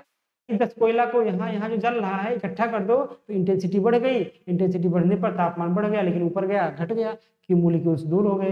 तो 1 किलोमीटर ऊपर जाने पर हवाओं का तापमान कितना घट गया, 10 डिग्री सेंटीग्रेड घट जाता है। या हवा नीचे उतर रही है तो 1 किलोमीटर नीचे उतरने पर अगर उसका तापमान 10 बढ़ेगा, क्योंकि हवा अगर ये नीचे आएगी तो ये कंप्रेस हो गई, संकुचित होगी तो तापमान इसका क्या होगा, देखो यहाँ पर संकुचित होकर इतने भाग में आ गई और इसका तापमान 10 डिग्री से 30 डिग्री हो गया।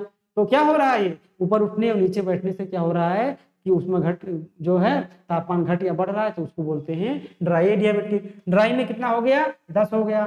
वेट में क्या होता है या रिटार्डेड में 6 डिग्री सेंटीग्रेड पर किलोमीटर होता है। होता क्या है कि जब ऊपर वायु उठी, ऊपर उठने पर क्या हुआ, कंडेंसेशन हुआ, वर्षा हो गई, तो ये क्या है, ये लिक्विड अवस्था है, ठीक है, क्या है, लिक्विड अवस्था है, लिक्विड अवस्था से लिक्विड अवस्था है, ठीक है। जब कंडेंसेशन हुआ तो क्या होता है, जो वायु है, ठीक है, वायु पहले गैसीय अवस्था में है, वायु में जो वाटर वेपर है वो गैस फॉर्म में है, तो गैस फॉर्म में किस बाद में जब इसका कंडेंसेशन हो गया तो कंडेंसेशन में क्या होता है, कंडेंसेशन में गैसीय अवस्था से लिक्विड अवस्था में यानी वर्षा हो गई। तो वर्षा, अब ये गैसीय अवस्था में था तो इसको 700 कैलोरी चाहिए था, अगर ये लिक्विड में आ गया तो इसको 600 कैलोरी चाहिए, 620 कैलोरी चाहिए, तो जो अतिरिक्त एनर्जी बची थी वो क्या हुई, इस एटमॉस्फेयर में रिलीज हो गई। अब यहाँ पर जो हवा का तापमान है, ठीक है, वो क्या हो गया, पहले अगर 10 डिग्री था तो अब ये एनर्जी रिलीज हो गई तो ये बढ़कर 15 डिग्री हो जाएगा। तो अब अगर ये हवा ऊपर उठ रही है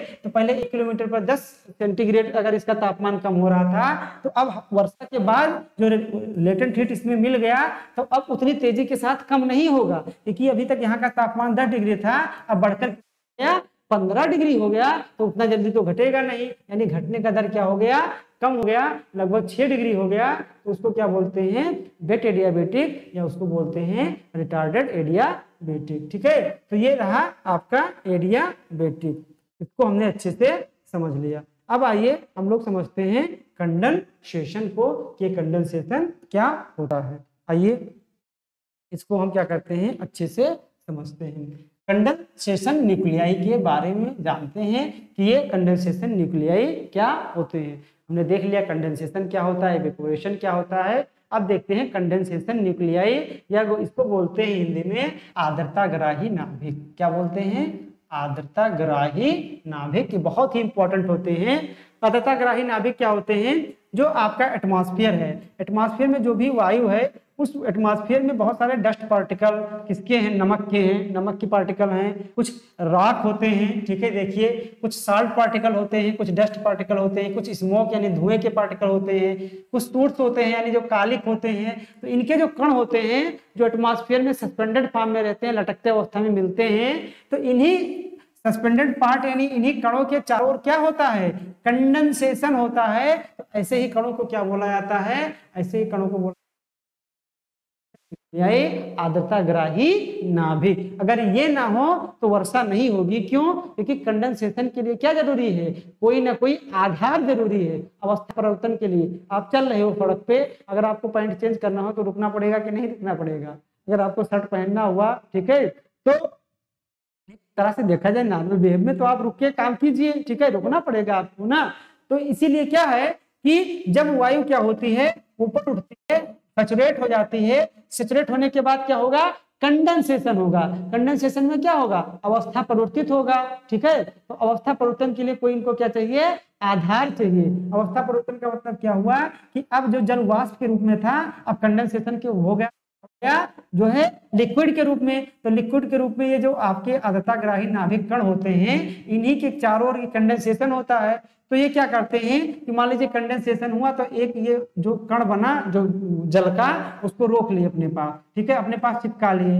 अब क्या हुआ कि ये इतने हल्के होते हैं कि जमीन पे नहीं गिर सकते हैं। तो क्या होगा कि इसके ऊपर और कंडेंसेशन होगा और को चिपकाते जाएंगे। एक समय ऐसा आएगा कि ये सारे हजारों जो ड्रॉपलेट्स बनते हैं ये मिलकर एक बूंद का निर्माण करेंगे और इसका भार इतना ज्यादा हो जाएगा कि ये इस आसमान में नहीं टिक पाएगा, जमीन पे गिर जाएगा। उसी को बोलते हैं रेनफॉल। यानी अगर ये ना हो तो क्या वर्षा होगी?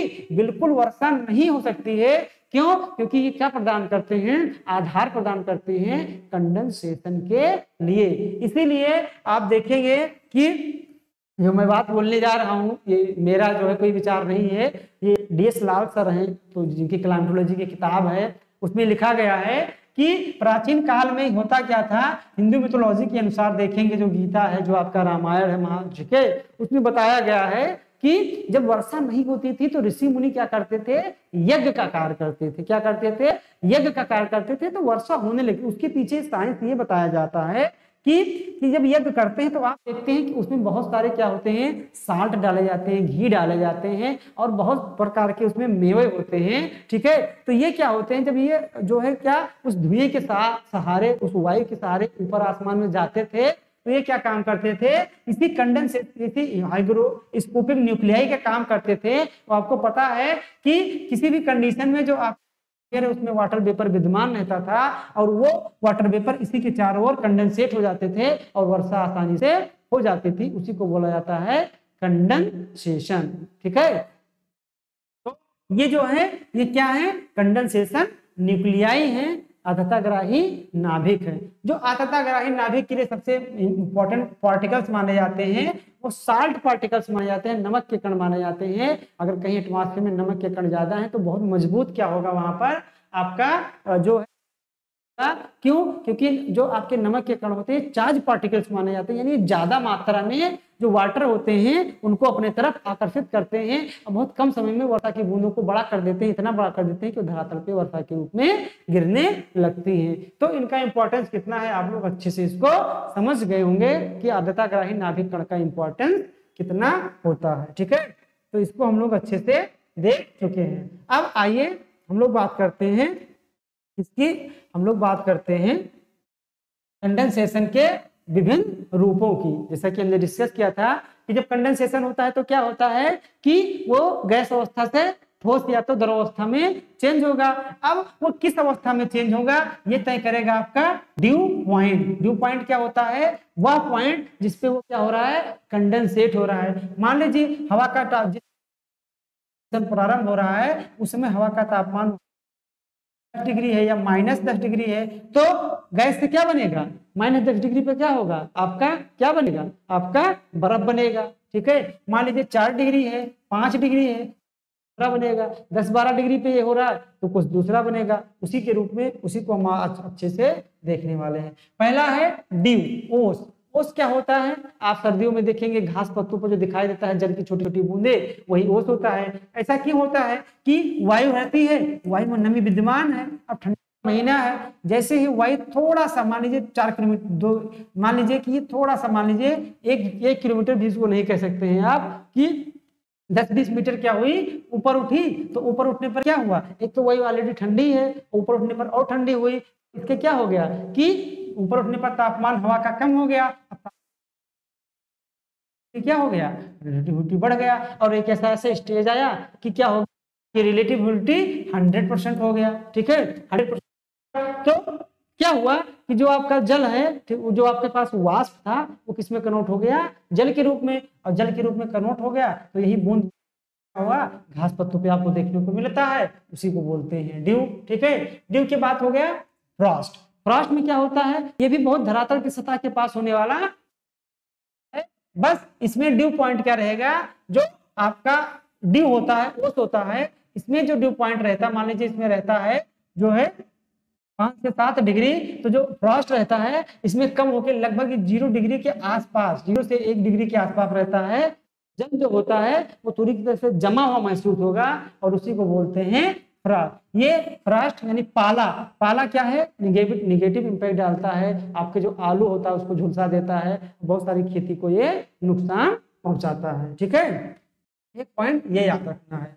तीसरा है राइम। राइम भी क्या होता है, इसी का एक प्रकार होता है जिसको बोलते हैं तुहीन। ठीक है, एक होता है मिस्ट, एक होता है फॉग। ठीक है, फॉग में नमी ज्यादा होती है और मिस्ट में नमी कम होती है, मिस्ट में विजिबिलिटी कम होती है, फॉग में थोड़ा सा विजिबिलिटी ज्यादा होती है, यही इसमें अंतर होता है। इसमें भी होता है कि ठंडियों में क्या होता है कि वायु जब ऊपर उठती है और उसका तापमान कम हुआ, क्षमता उसकी कम हुई, रिलेटिव ह्यूमिडिटी बढ़ेगा, तो ये जब 8-10 से 15 डिग्री के आसपास जो ड्यू पॉइंट है इस पे कंडेंसेट होता है, तो जो भी इसके पास वाटर वेपर छोटे बूंदों में क्या हो जाता है, कन्वर्ट हो जाता है, क्योंकि तापमान बहुत ज्यादा रहता है 10 से 15 डिग्री तक और नमी उतनी नहीं रहती है कि वो क्या हो जाए, वो वर्षा बन सके। ये छोटे छोटे पार्ट इसी आसमान में लटके रहते हैं, तो यही क्या, इसी को क्या बोलते हैं, मिस्ट या फॉग। और ऐसे ही क्या होता है, सूर्योदय होता है, ये क्या हो जाते हैं, इवेपोरेट हो जाते हैं, वाष्पीकृत हो जाते हैं, पूरा पहरा समाप्त हो जाता है। ठीक है, इसी में होता है एक स्नोफॉल। स्नोफॉल में भी कंडेंसेशन होता है, ड्यू पॉइंट क्या होता है, ड्यू पॉइंट लगभग 0 डिग्री के आसपास होता है, लेकिन इसमें जल की मात्रा इतनी है कि ये जो बर्फ के रूप में बनते हैं या धरातल पे आते आते बर्फ के फॉर्म में ही बने रहते हैं, क्योंकि घर्षण होता है जब वायुमंडल में ट्रेवल करते हैं, लेकिन ये लिक्विड नहीं बन पाते हैं और धरातल पे गिरते हैं। तो आप देखते हैं कि आप जम्मू कश्मीर और पहाड़ी भागों में स्नो का आनंद लेने के लिए पर्यटक लोग आते हैं, तो वही क्या है, ये वही स्नो है। इसमें कंडेंसेशन जो ड्यू पॉइंट होता है वो 0 डिग्री के आसपास होता है, ना तो पूर्ण रूप से बर्फ होते हैं, ना तो पूर्ण रूप से लिक्विड होते हैं, उन दोनों के बीच की अवस्था होते हैं। इसी रूप में क्या होता है, स्लीट भी होता है। ठीक है, ये पॉइंट्स को आपको क्या करना है, याद रखना है। ड्रिज्जल क्या होते हैं, यानी ड्रिज्जल भी क्या है, जब ड्यू पॉइंट इतने जो है 10 या 12 या 15 डिग्री पे होता है कि उसमें जो वर्षा के लिए आवश्यक जो बूंदे हैं उतनी बड़ी बूंदे नहीं बन पाती हैं, बल्कि उनका आकार क्या होता है, 0.5 mm होता है। क्या होता है, 0.5। जो वर्षा की बूंदे होती हैं उनका आकार 5 मिलीमीटर होना चाहिए। जब 5 मिलीमीटर आकार हो जाएगा वर्षा की बूंदों का तो ये दिखाई देंगे, लेकिन जब 0.5 मिलीमीटर होता है तो आप देखते हैं बहुत धीमे धीमे बारिश होगी फुहार के रूप में, उसी को बोलते हैं ड्रिज्जल। उसी को बोलते हैं क्या, ड्रिज्जल बोलते हैं। ठीक है, एक टर्म और याद रखिए, बरगी। बरगी क्या होता है, बरगी में ये होता है कि जैसे मान लीजिए कोई वर्षा की बूंदे नीचे धरातल पे पहुंचने ही वाली हैं, लेकिन ये इतनी कमजोर होती हैं, इनमें वाटर वेपर इतना कम होता है जो लिक्विड फॉर्म में होता है वाटर, कि ये धरातल पे पहुंचने से पहले क्या हो गई, पुनः ये वाष्पीकृत हो गई, वेपराइज हो गई धरातल पे पहुंचने से पहले, तो उसे बोलते हैं बरगी। इतने पॉइंट्स आपको क्या करने हैं, अच्छे से याद रखने होंगे। ठीक है, तो ये रहा आपका फॉर्म ऑफ कंडेंसेशन। अब एक एक पॉइंट अगर आप लोग तैयार करते जाएंगे तभी आप समझ पाएंगे, क्योंकि अगर हम यहाँ बोल रहे हैं कि रिलेटिव ह्यूमिडिटी क्यों ज्यादा कम हो रही है, तो आपको रिलेटिव ह्यूमिडिटी कम ज्यादा क्यों होता है वो वाला पॉइंट आपको अच्छे से समझना जरूरी होगा। ठीक है, इसी में आगे आइए हम लोग एक पॉइंट और देख लेते हैं, स्टेबिलिटी एयर। इन स्टेबिलिटी की बात हम लोग कर लेते हैं। ठीक है, stability and stability of atmosphere, यानी एटमॉस्फेयर में कब स्थिरता आएगी, स्टेबिलिटी आएगी, और कब इनस्टेबिलिटी आएगी, इस पॉइंट को हम लोग अच्छे से डिस्कस कर लेते हैं। ठीक है, तो इसको डिस्कस करने से पहले एक पॉइंट आप जान लीजिए, एक होता है normal lapse rate. Normal lapse rate क्या है कि इस एटमॉस्फेयर में अगर आप जो है पर 1 किलोमीटर जाते हैं तो तापमान 5.5 डिग्री घटता है, और ये क्या है, ये यूनिवर्सलाइज है। आप चाहे इंडिया में रहें, चाहे आप ऑस्ट्रेलिया, आप सहारा मरुस्थल में चले जाएं, तो ऐसा माना जाता है कि जो नॉर्मल लैप्स रेट है क्या है, वो फिक्स है। यानी 1 किलोमीटर एटमॉस्फेयर में गए तो आपका तापमान क्या हो गया, 6.5 डिग्री घटेगा। लेकिन क्या ये सही है, ये सही नहीं है, एक मानक मान लिया गया है, ये एक्चुअल नहीं है। क्यों, क्योंकि अगर आप इंडिया में हैं, इंडिया में अगर इस टाइम एटमॉस्फेयर में 1 किलोमीटर ऊपर जाएंगे तो तापमान घटने की दर कुछ दूसरी होगी। अगर इंडिया में ही मार्च अप्रैल में अगर आप एटमॉस्फेयर में ऊपर जाएंगे तो तापमान घटने की दर दूसरी होगी। इक्वेटर रीजन में एटमॉस्फेयर में ऊपर जाएंगे तो तापमान घटने की दर दूसरी होगी, और अगर एटमॉस्फेयर, अगर आप सहारा मरुस्थल में चले गए एटमॉस्फेयर में, तो 1 किलोमीटर जाने पर तापमान घटने की दर अलग अलग होगी। ठीक है, तो आप क्या देख रहे हैं, वेरिएशन देख रहे हैं। तो जो हम ये बात कर रहे हैं स्थान विशेष की, कि किसी स्थान विशेष में 1 किलोमीटर की ऊंचाई पर जाने पर तापमान कितना कम होगा, उसको बोलते हैं इन्वायरमेंटल लैप रेट। क्या बोलते हैं, इन्वायरमेंटल लैप रेट। ये एक्चुअल होता है, ये उस एनवायरनमेंट पे डिपेंड करता है जिस एनवायरनमेंट की आप बात करते हैं। ठीक है, ये जनरली क्या होता है 6.5 डिग्री माना जाता है, लेकिन ये क्या होगा, ये वेरी करता रहता है, ये फिक्स नहीं, कहीं पर 6 डिग्री है तो कहीं पर क्या है 7 डिग्री है, कहीं पर क्या है 8 डिग्री है। तो इन्वायरमेंटल लैप रेट क्या हुआ, एक्चुअल लैप रेट, यानी जिस इन्वायरमेंटिक कंडीशन में आप बात कर रहे हैं, आप इंडिया में हैं या आप सहारा मरुस्थल में हैं, तो आप जैसे जैसे एटमॉस्फेयर में 1 किलोमीटर की ऊंचाई पर ऊपर जाएंगे वैसे वैसे तापमान घटने की दर अलग अलग जगहों पर क्या होगा, अलग अलग है। ये हो गया आपका इन्वायरमेंटल लैप रेट। ठीक है, एक क्या होता है एडियाबेटिक लैप रेट होगा, जिसमें हवा के तापमान ऊपर जाने पर 1 किलोमीटर क्या होता है 10 डिग्री घटता है। एक बात ये आप जानते हैं। अब आइए जानते हैं कि स्टेबिलिटी की कंडीशन कब आएगी और कब अनस्टेबिलिटी की कंडीशन आएगी। ठीक है, तो पहले हम देखते हैं स्टेबिलिटी की कंडीशन कब आएगी। ठीक है, स्टेबिलिटी, और एक होगा अनस्टेबिलिटी। स्टेबिलिटी मतलब हो गया स्थिरता, यानी हवा स्थिर है, मूव नहीं कर रही है। अनस्टेबिलिटी का मतलब हुआ अस्थिरता। ठीक है, स्टेबिलिटी कब आएगी इसको हम लोग देखते हैं। ठीक है, पहले हम लोग अनस्टेबिलिटी को देखते हैं, अस्थिरता कब आएगी। ठीक है, जब इन्वायरमेंटल लैप रेट क्या होगा, ज्यादा होगा इन कंपेरिजन टू जो है एडियाबेटिक लैप रेट की। ठीक है, या डी जो है आप कह सकते हैं ड्राई एडिया लैप्स रेट के। तो अब देखिए क्या होगा, ये हो गया आपका एटमॉस्फेयर। ठीक है, ये हो गया आपका एटमॉस्फेयर। हमने एलआर ज्यादा होगा किससे, DELR से।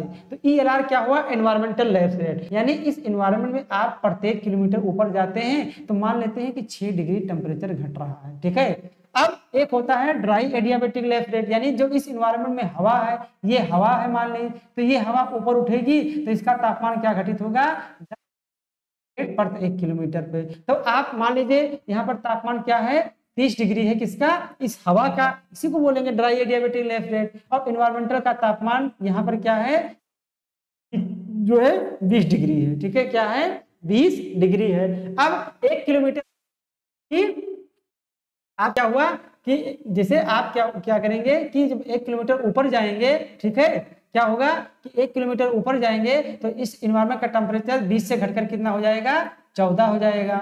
लेकिन अगर 1 किलोमीटर आप ऊपर जाएंगे तो इस हवा का तापमान 30 डिग्री में से 10 घटाएंगे तो कितना हो गया 20 डिग्री हो गया। यानी 1 किलोमीटर की ऊंचाई पर एनवायरनमेंट का तापमान क्या हो गया 14 डिग्री, लेकिन हवा क्या है अभी भी गर्म है। यानी अपने एटमॉस्फेयर के आसपास जो ये हवा है, ये चारों तरफ इसका जो एटमॉस्फेयर है उसका तापमान 14 डिग्री है, लेकिन इस हवा का तापमान क्या है 20 डिग्री है। तो हवा ऊपर उठेगी कि नीचे आएगी, अभी ऊपर उठेगी, क्योंकि अपने आसपास के तापमान से वो क्या है ज्यादा है। तो इस कंडीशन को क्या बोलेंगे, इस कंडीशन को बोलेंगे अनस्टेबल कंडीशन, यानी हवा ऊपर उठ रही है, हवा को कोई रोकने वाला नहीं है, क्योंकि हवा का जो खुद का तापमान है वो भी ज्यादा है। लेकिन यही कंडीशन जब उल्टा हो जाएगा, ड्राई एडियाबेटिक लैप्स रेट क्या हो जाएगा ज्यादा हो जाएगा इन कंपेरिजन टू ELR के, तो देखिए क्या कंडीशन आएगी। ठीक है, यही कंडीशन लेते हैं, हवा क्या है 1 किलोमीटर ऊपर उठ रही है, यहाँ पर तापमान 30 डिग्री था, तो अब क्या हो गया है हवा का